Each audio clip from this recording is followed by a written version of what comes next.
tell the readers, your audience, a little bit about yourself. How would you describe Richard Jeanty? Richard Jeanty, what can I say? I'm a little bit more eclectic than most people, multi-talented.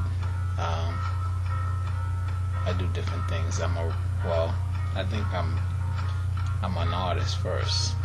More than anything, I'm an artist first. Then I'm a writer, and my art plays a part in my writing.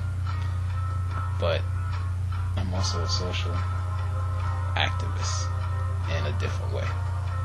And I say this because I try to deal with social issues in my books. So I'm a little different than probably some writers, not a whole lot, but most people have a social conscience, through writing, and I try to do the same. So yeah, that's basically about my writing. Personally, I'm just a regular dude, regular guy from the hood, street, whatever, who made it out.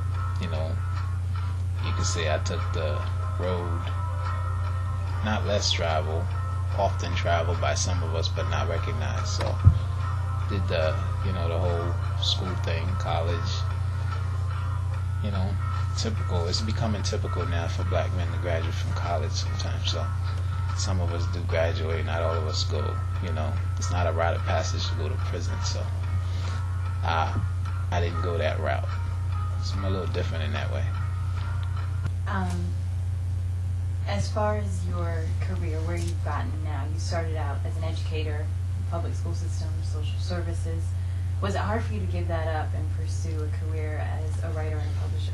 It was a little hard at first to walk away because I enjoy working with kids, and I had been doing it most of my careers from the time I graduated from college, a little bit over 12 years, and my whole thing was to give hope to younger kids, with disadvantage. I felt like I was disadvantaged at one point, having been on my own since I was 14 years old, with really no guidance. But basically, most of the things that I've done is probably baptism through fire. So I sort of wanted to set some kind of guidelines for other kids. So walking away from it and being attached to some of my former students, it was a little tough at first. But the ultimate goal was to reach more people. And through my writing, especially my first book, Neglected Souls, I wanted to write a story of hope, and I think a lot of kids can identify with that book. So I felt better after I wrote that book. You segued into my next question. Do you think that your experiences with kids helped formulate some of the stories that you share in your writing? Yeah, I entertain and educate at the same time. Certain books I write, I think of a certain audience for.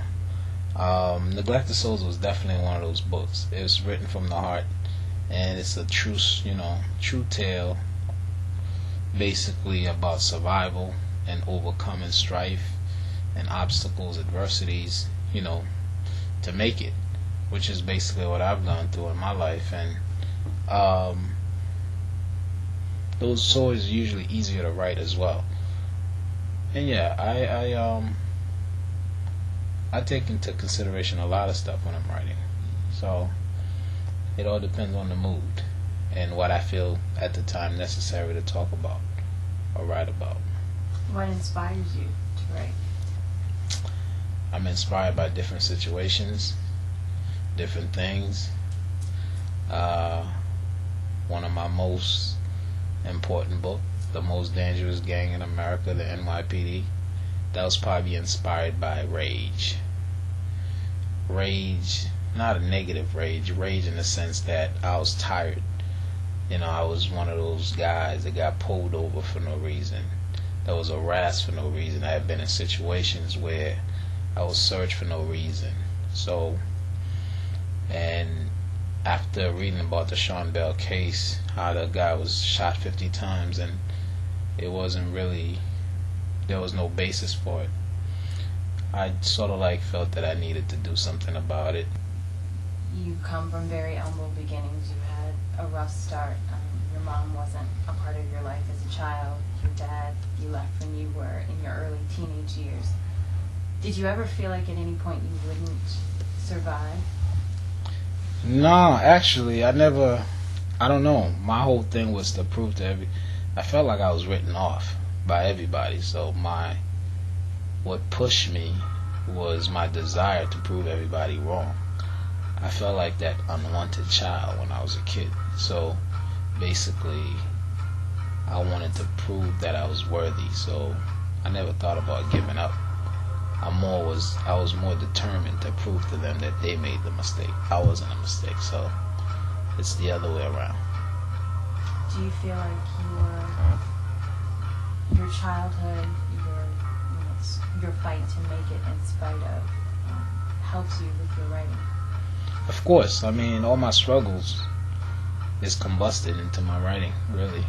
And depending on the subject that I'm writing, most of the time, even when I'm writing just to entertain, it never comes out as pure entertainment because, I don't know, some kind of lesson always seeps through.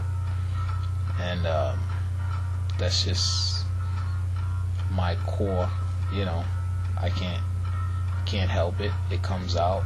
The readers may not necessarily agree with it sometimes. They might think it's rambling or whatever, but they're relevant. They're relevant issues, and every writer, I think everyone who writes books, usually they have some kind of personal, adage to whatever story they're writing, and I'm no different. And I mean, my personal struggles definitely helped me become that person. I write a lot better, and so many different stories to tell because my life is just beginning. So the circle of life for me has just started. So yeah, those struggles is what made me what I am today. So I wouldn't change anything. How many books have you written? Well, right now I'm on number 10 with number 11 due out in October. So yeah, it's been a little more than a little bit. And you've been in the business for 7 years? Yeah, I've been published for 7 years now. And yeah. How many authors do you have underneath you? Oh, since I started my company, my company was started 5 years ago. When I initially came out, it wasn't my own company. Right now, we have quite a few authors. We have about, I don't know, somewhere along the line of 30 titles. So it's quite a few, and working our way to getting, hopefully putting more work out there. But that's another tough part of the business as well.